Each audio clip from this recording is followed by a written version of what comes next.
warahmatullahi wabarakatuh. Perkenalkan, nama saya Muhammad Nofirandi, mahasiswa angkatan 2012, Fakultas Teknik, jurusan Pendidikan Teknik Informatika dan Komputer. Oke, saya akan menjelaskan tentang bagaimana sistem jaringan peer-to-peer.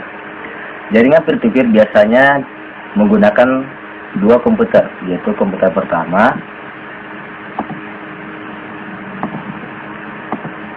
dan komputer kedua.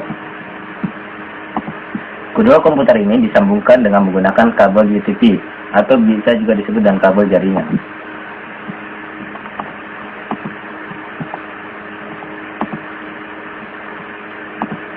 Setelah sudah menyambungkan dengan menggunakan kabel, saatnya komputer tersebut harus diberi alamat IP address. Caranya dengan mengklik komputer tersebut satu kali, klik desktop, IP konfigurasi, lalu ketik alamat IP address. Misalnya contoh, saya menggunakan alamat IP kelas C 192.168.1.1.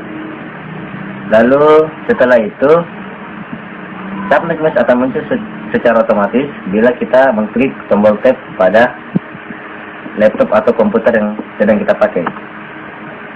Setelah muncul, kita keluar, lalu beri alamat IP pada PC yang satu lagi. Caranya sama dengan cara klik desktop, klik IP konfigurasi, lalu klik IP address, lalu kita masukkan kelas IP kelas C 192.168.1.2. lalu kita klik tab agar subnet mesh-nya muncul secara otomatis. Setelah itu kita langsung maju ke langkah berikutnya, yaitu mengkonfigurasi IP. Caranya dengan cara klik salah satu PC tersebut, lalu klik command from, lalu ketik ping dan ketik alamat IP yang akan dikonfigurasi alamat IP-nya. Contoh 192.168.1.1. Setelah itu tekan enter. Bila tampilannya seperti begini, maka sudah dipastikan alamat IP tersebut terhubung dengan jaringan tersebut. Maka langkah selanjutnya adalah melakukan simulasi pengiriman data atau file dari komputer 1 ke komputer 2. Caranya dengan mengklik icon file atau surat ke komputer 1 dan komputer 2. Setelah itu klik auto capture lalu play.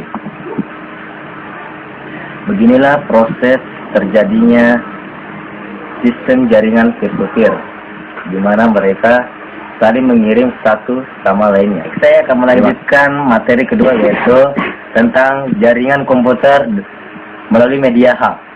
Oke, di sini saya akan menggunakan 3 komputer, yaitu komputer pertama, komputer kedua, dan komputer ketiga. Lalu kita menggunakan media hub sebagai penghubungnya. Hub di sini fungsinya membagi file dari komputer satu ke komputer lainnya. Oke, untuk melanjutkan tahap selanjutnya, kita harus memberikan alamat IP kepada masing-masing komputer tersebut. Caranya dengan mengklik satu komputer, lalu klik desktop, klik IP konfigurasi, lalu ketik alamat IP. Di sini saya masih menggunakan alamat IP kelas C, yaitu 192.168.1.1. Lalu setelah itu klik tombol tab agar subnet mesh-nya muncul secara otomatis atau sudah default. Lalu kita pindah ke PC satunya, klik desktop, IP konfigurasi, lalu ketik alamat IP 192.168.1.2. Keluar, lalu pindah lagi ke PC satunya, klik desktop, klik API configuration, dan klik API address-nya 192.168.1.3. lalu klik tab. Setelah semua itu selesai, saya lupa sebelumnya hubungkan dulu ketiga komputer ini dengan menggunakan kabel UTP atau kabel jaringan.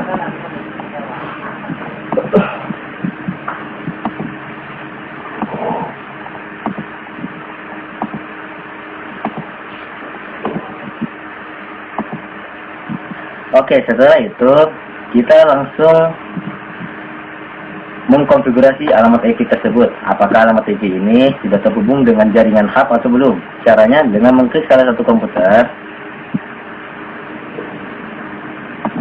lalu klik command prompt, lalu ketik ping.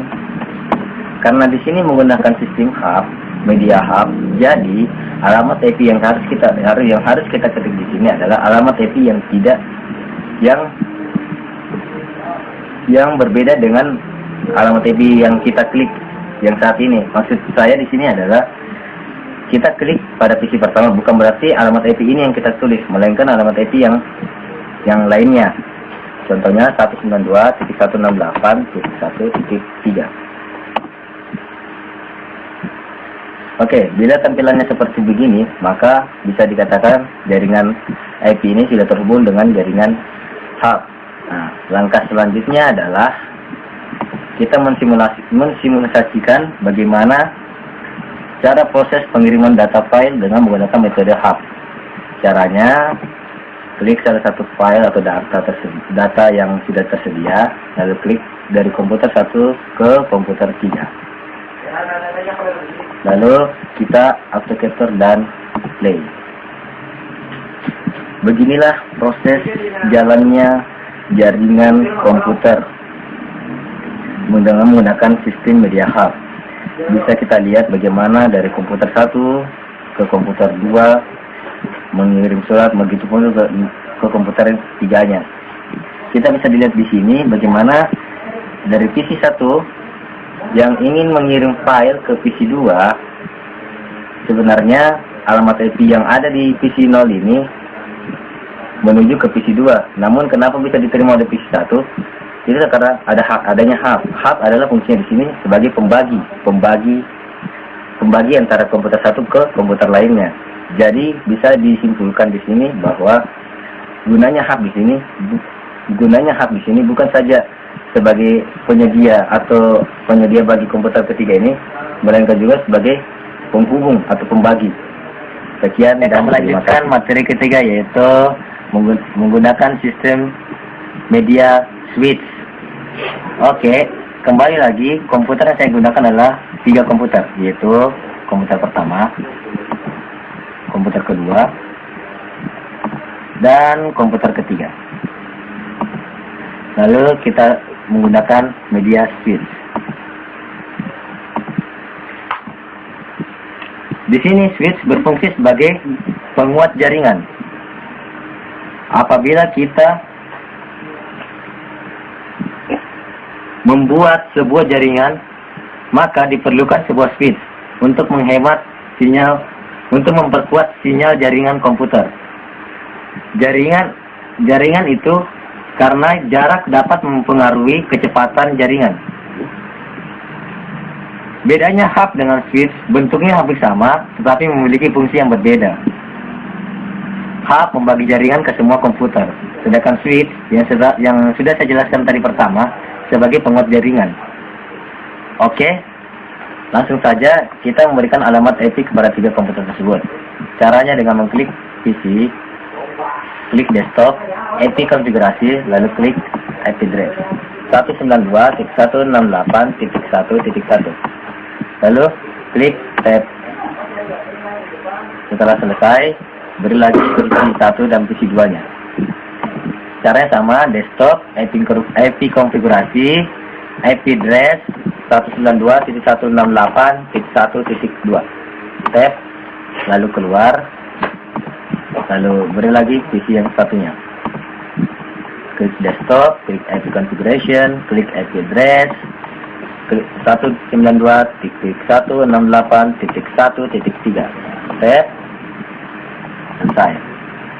Oke, setelah itu kita menyambungkan ketiga ketiga PC ini dan switch ini dengan menggunakan kabel UTP atau kabel jaringan.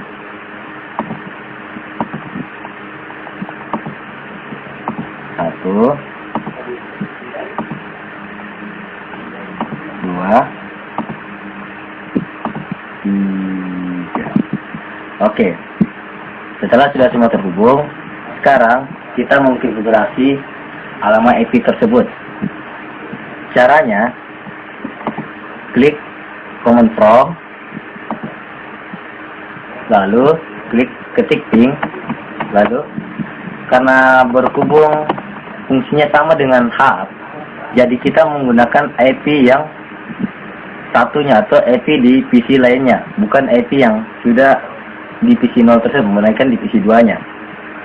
Ping 192.168.1.3. Bila model atau bila tampilannya seperti begini, maka sudah dipastikan IP tersebut sudah tersebut dengan jaringan switch. Kini selanjutnya kita mensimulasikan bagaimana sistem pengiriman paket data dari PC 1 ke PC lainnya dengan menggunakan media switch. Caranya, klik file atau data yang kita ingin kirim, klik ke PC 0 dan ke PC 2.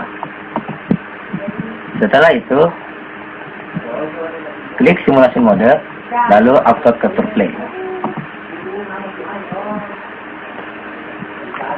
Seperti inilah jalannya proses pengiriman paket data melalui media switch. Kita bisa lihat dan kita bisa analisa bagaimana switch di sini berfungsi sebagai penguat jaringan. Begitu cepatnya mereka mengirim jaringan. Apabila sebuah jaringan diperlukan sebuah switch, maka memperkuat sinyal tersebut. Kita bisa lihat bagaimana begitu cepatnya. Beda dengan hub yang satu-satu, kalau switch ini begitu cepatnya sampai-sampai dari komputer 1 bisa langsung menyeluruh ke komputer 2 dan komputer 3. Sekian dan terima kasih.